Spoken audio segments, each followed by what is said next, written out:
اعوذ باللہ من الشیطان الرجیم بسم اللہ الرحمن الرحیم الحمد للہ رب العالمین وصلی اللہ علی محمد وآلہ الطاہرین اللہم صلی اللہ بحث جاری تھی ایمان کے آثار کے سلسلے میں۔ کلام الہی یعنی قرآن مجید میں بہت ساری آیتیں ایسی ہیں کہ جن آیتوں میں ایمان کے آثار و نتائج بیان کیے گئے ہیں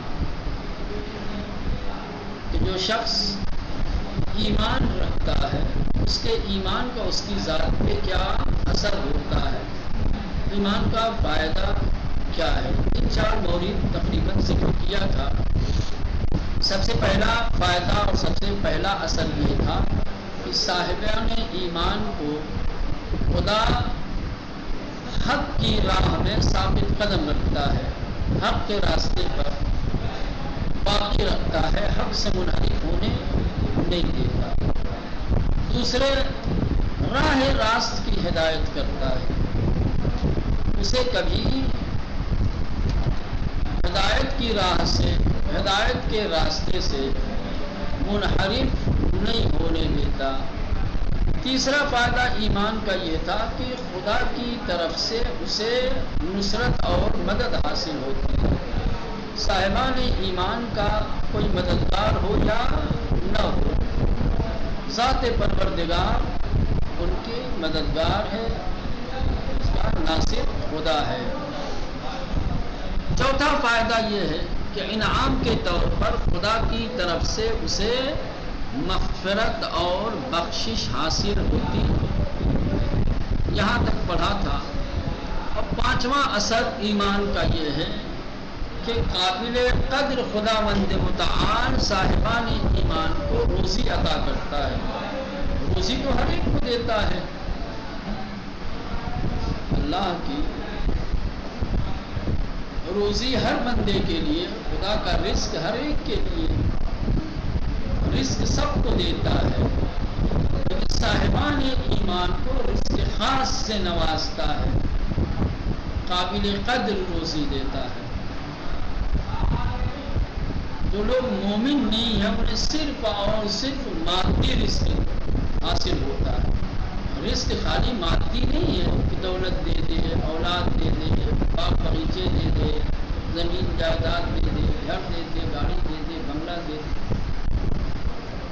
یہ ان لوگوں کے لیے جو ایمان نہیں رکھتے، لیکن جن کے پاس ایمان ہوتا ہے انہیں مادی رزق و روزی کے ساتھ ساتھ معنوی رزق و روزی بھی عطا کرتا ہے، اور ان کی روزی میں وسعت بھی ہوتی ہے، برکت بھی ہوتی ہے۔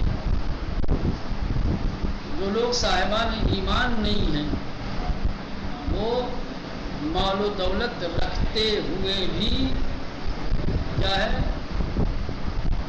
شکایتوں کے شکار ہوتے ہیں، اپنی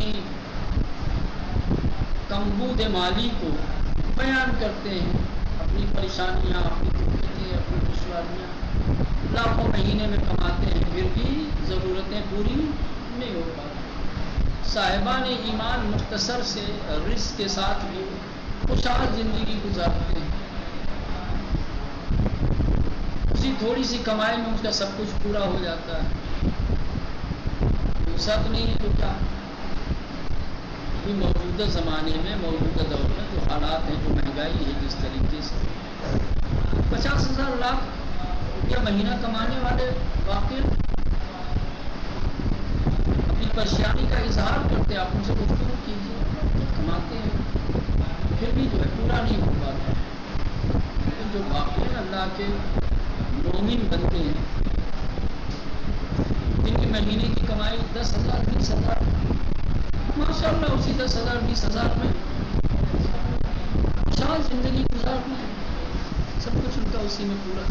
تو پانچواں اثر ایمان کا یہ ہے کہ قابل قدر روزی اسے عطا ہوتی۔ خدا پر ایمان کے آثار میں سے ایک مادی و معنوی روزی میں وسعت ہے، مادی اور معنوی دونوں روزی مل سکتی ہے۔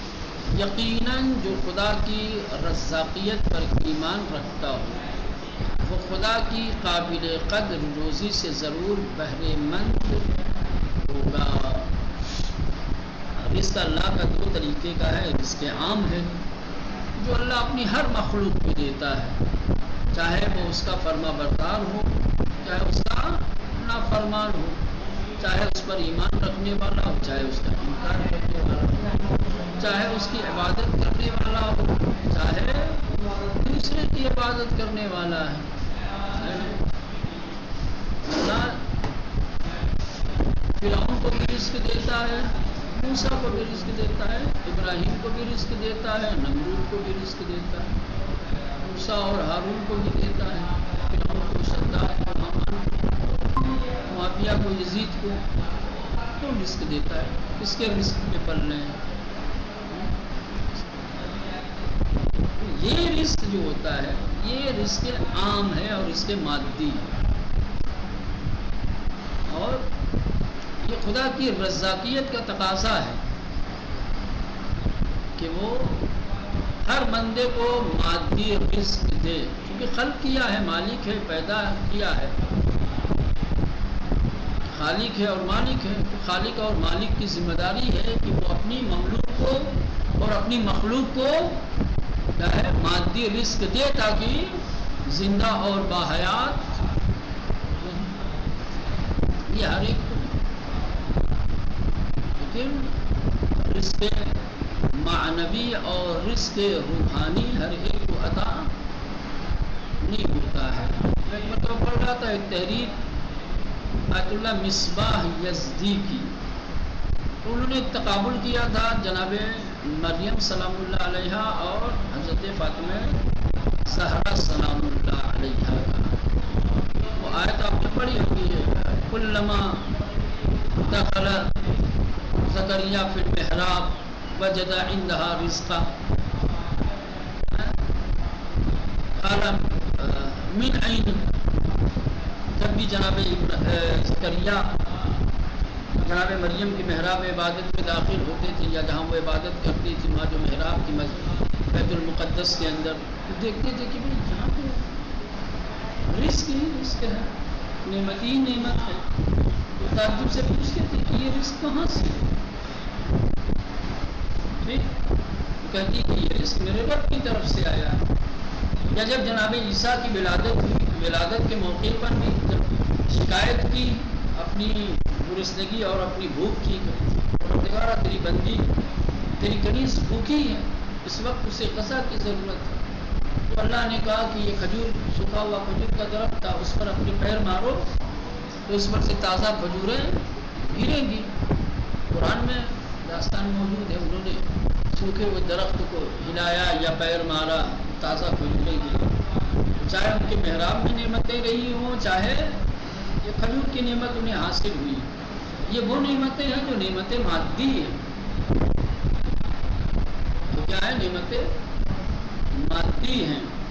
جناب مریم کے لیے قرآن میں کہیں نعمت معنوی کا ذکر نہیں ہے کہ خدا کی طرف سے ان کو نعمت معنوی حاصل ہوتا رہا ہو، لیکن جناب شہزادی کے سلسلے میں ہے کہ جہاں ان کے لیے بہشت سے مادی نعمتیں آتی تھیں، کبھی انگور آیا، کبھی انار آیا، کبھی لباس آئے، اس کے ساتھ ساتھ رزق معنوی بھی اللہ بھیجتا تھا۔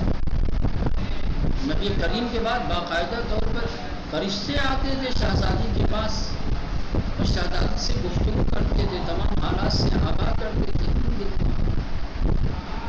جس کو کہا جاتا ہے صحیفہ فاطمہ زہرا۔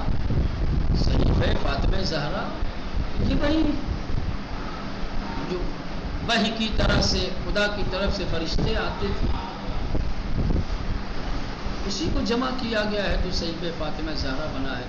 اور یہ صحیفہ فاطمہ زہرا ذخیرہ ہے علوم کا، اور یہ ایسا ذخیرہ ہے کہ ائمہ معصومین مراجعہ کرتے تھے اس صحیفے کی جانب۔ بہت فرق ہے مریم میں اور جناب فاطمہ زہرا کی ذات میں، جتنا فرق مادیت اور معنویت میں ہے اتنا ہی فرق ان دونوں کے درجات میں ہے۔ یہ برصورت ایک رزق معنوی ہوتا ہے جو روح کے تقاضوں کو پورا کرتے ہیں. جس نعمت معنوی سے صرف جسمانی ضرورتیں پوری ہوتی ہیں، جسم کو سکون ملتا ہے، جسم کو آرام ملتا ہے، لیکن رزق معنوی روح کی غذا ہے.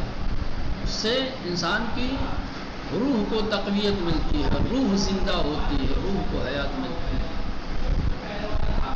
فالذین آمنوا، پس وہ لوگ جو ایمان لے آئے، وعملوا الصالحات، اور نیک اور اچھے اعمال انجام دیے، لہم مغفرت، ان کے لیے بخشش اور مغفرت ہے، ورزق کریم، اور پاک و پاکیزہ رزق سب کے یہاں ہے، لیکن ہر رزق میں پاکیزگی نہیں ہے، ہر رزق کریم نہیں ہے. رزق کریم خدا کی طرف سے اس کے مومن بندوں کو عطا ہوتا ہے. صاحبان ایمان کو جو رزق حاصل ہوتا ہے وہ رزق کریم ہے. تو رزق کریم انسان کریم کو، خدا کریم کی طرف سے رزق کریم بندے کریم کو حاصل ہوتا ہے. خدا کریم کی طرف سے رزق کریم عبد کریم کو، یعنی وہی صاحبان ایمان کو حاصل ہوتا ہے. چھٹا اثر ایمان کا، صاحبان ایمان کو صالحین میں شمار کیا جاتا ہے. خدا کے نیک، مخلص اور اچھے بندوں میں اس کا شمار ہوتا ہے. خدا اپنے بندوں میں سے کسی بندے کو اپنے صالح اور نیک بندہ قرار دے، اب اس سے بڑا تمغہ اور کیا ہو سکتا ہے انسان کو؟ نگاہ مشیت میں، نگاہ پروردگار میں کوئی بندہ عبد صالح بن جائے، افتخار کی بات ہے. مولا عباس کی زیارت میں یہ جملہ ہے، السلام علیکہ یا ابن امیر المومنین، یا السلام علیکہ ایہا العبد الصالح المطیع للہ ولرسول ولامیر المومنین وفاطمہ والحسن والحسین المطیع. یہ عبد الصالح بہت بڑا افتخار ہے، بہت بڑا تمغہ ہے مولا عباس کی ذات کے لیے کہ چھٹے امام نے ان کو عبد صالح کہا. امام معصوم اگر کسی کو عبد صالح کہا تو اس کی بلندیوں کا انسان اندازہ نہیں لگا سکتا. خدا جسے عبد صالح کہتے،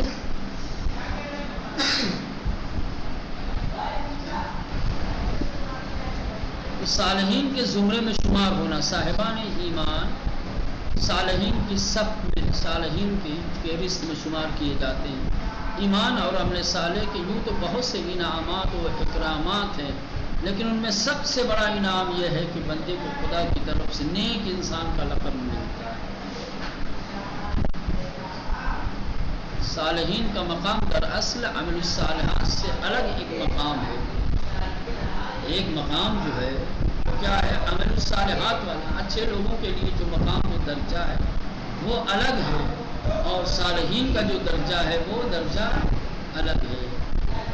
اس لیے کہ ہو سکتا ہے کوئی اچھے اعمال انجام دے لیکن اس کا یہ کام پائیدار نہ ہو.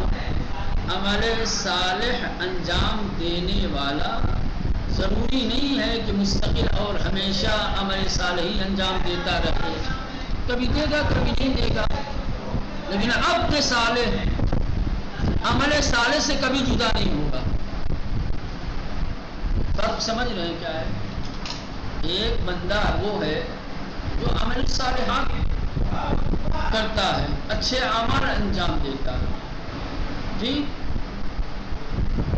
تو جو شخص کبھی اچھے اعمال انجام دیتا ہے، کبھی اچھے اعمال انجام نہیں دیتا، تو جب وہ اچھا عمل انجام دے گا تو اسے کہا جائے گا کہ یہ بندہ عمل صالح کرنے والا ہے. لیکن بندے صالح عبد صالح نہیں کہہ سکتے.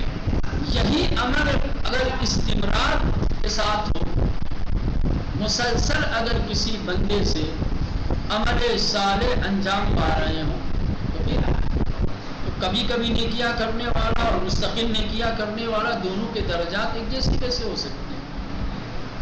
ممکن نہیں ہے. یعنی عمل صالح انجام دینے والے کا عمل پائیدار اور ہمیشگی نہیں ہوتا ہے.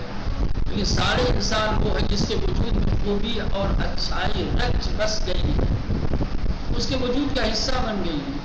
ہمیشہ اس کا ہر کام الہی معیار کے مطابق ہوتا ہے. وہ جو بھی کام کرتا ہے خدا کی رضا دیکھتا ہے، خدا کی پسند دیکھتا ہے، خدا کی خوشنودی دیکھتا ہے. اب جو بھی کام کرے گا، جو بھی کام کرے گا اس کا عمل صالح بنے گا. گویا اس کا عمل صالح پائیدار ہے.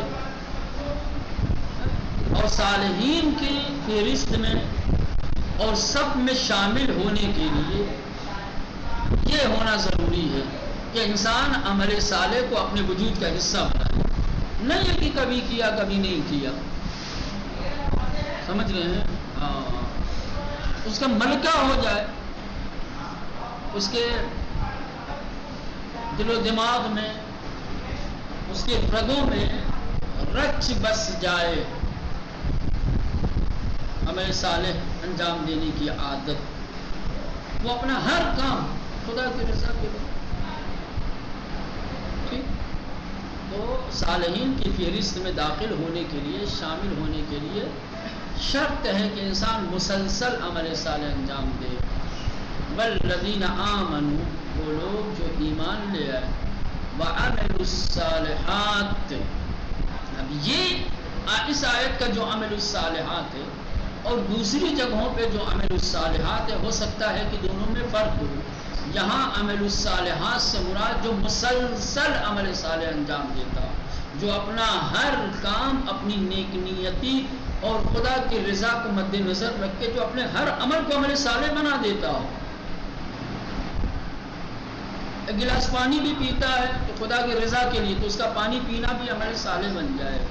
گفتگو کر رہا ہے، کسی سے بات کر رہا ہے تو بات اور گفتگو رضا الہی کے طلب کے لیے کر رہا ہے، تو اس کا یہ گفتگو کرنا بھی ایک عمل صالح جو مشخص ہے، معین ہے، جس کو عنوان حاصل ہے عمل صالح کا. اب نماز پڑھ لے، عمل صالح. روزہ رکھ رہے ہو، عمل صالح ہے. ٹھیک، اب درس پڑھ رہے ہو، عمل صالح. شاید آپ کا سونا عمل صالح نہ ہو، شاید آپ کا جاگنا عمل صالح نہ ہو، شاید آپ کا دوستوں سے ملاقات عمل صالح نہ ہو. تو ایک وہ ہے کہ جو عمل صالح کے عناوین کو تلاش کر کے اس کو انجام دیتا ہے، تو کہا جائے گا کہ عمل صالح انجام دے رہا ہے. اور ایک بندہ وہ ہے جو عناوین کو تلاش نہیں کرتا ہے، بلکہ ہر عمل میں رضا الہی کو تلاش کرتا ہے. ہر عمل سے خوشنودی پروردگار کی طلب ہوتی ہے، تو اب اس کا ہر عمل صالح، یہ خود اس کا عمل صالح کا عنوان پیدا کرے گا. سمجھ رہے ہیں؟ یہ اہل بیت اطہار علیہ السلام کی شان، یہ ان کا کردار کہ جو ہر عمل کے اندر رضا پروردگار،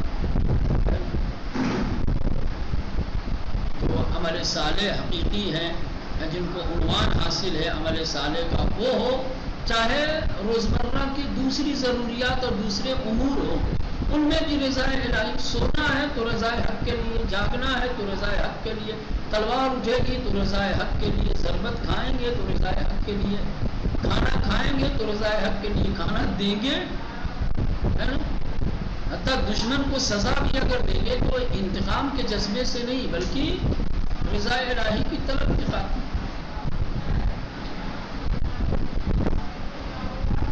والذین آمنوا، وہ لوگ جو ایمان لے آئے، وعملوا الصالحات. تو یہاں ترجمہ یہ پھر کریں گے اور جو مسلسل عمل صالح انجام دیتے ہیں، لندخلنہم، ہم انہیں ضرور بضرور داخل کریں گے، فی الصالحین، نیک لوگوں میں، اچھے لوگوں میں.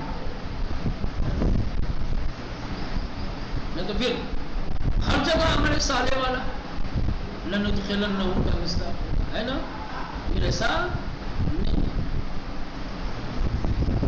یہ ایمان کے آثار تھے.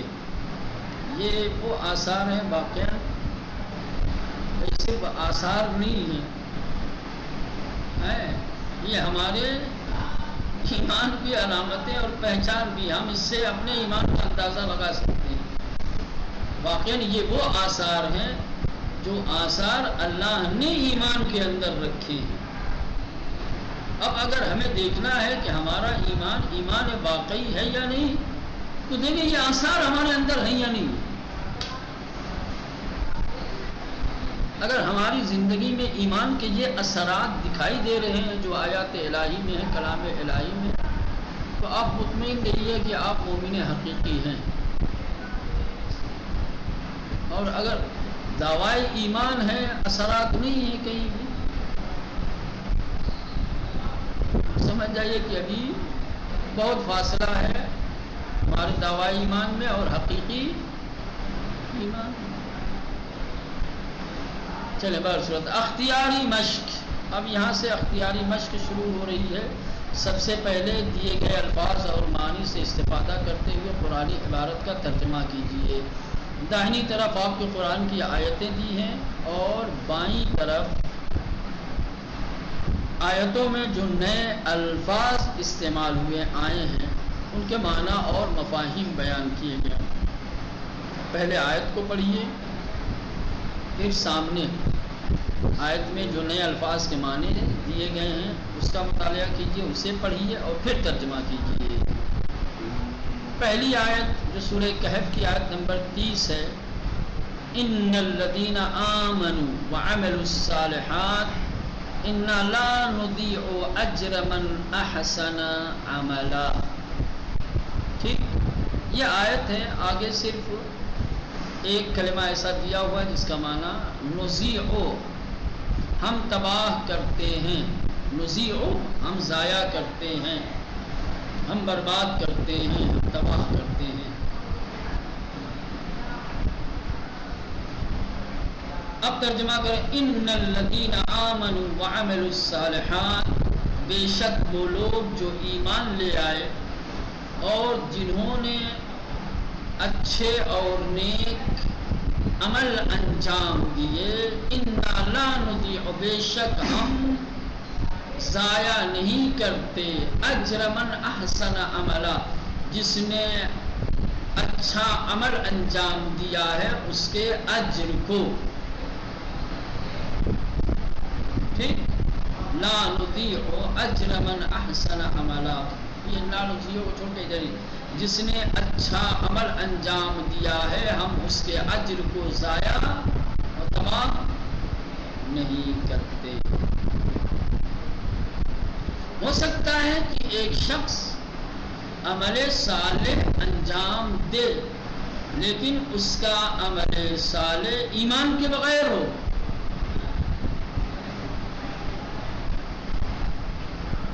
تباہ ہو جائے گا وہ. اس لیے ایمان والوں کی بات کہی ہے. سمجھ رہے ہیں؟ سوال ہے عقائد میں آتا ہے وہ کچھ خوبیاں، کچھ اچھائیاں، کچھ نیکیاں ایسی ہیں کہ جو عام ہیں، اس کو کوئی بھی انجام دے سکتا ہے، اور روایات میں دیکھا جائے تو اس کے انجام دینے والے کے لیے بڑے بڑے صلے، بڑے بڑے اجر، اور کسی طریقے کی کوئی قید بھی نہیں رکھی گئی ہے کہ کون انجام دے گا تو اس کو یہ اجر دیا جائے گا. خصوصاً جو خدمات عمومی ہیں، جو خدمات عمومی ہیں، کہیں ایک دیہات سے شہر میں آنے کے راستے میں ندی پڑتی ہے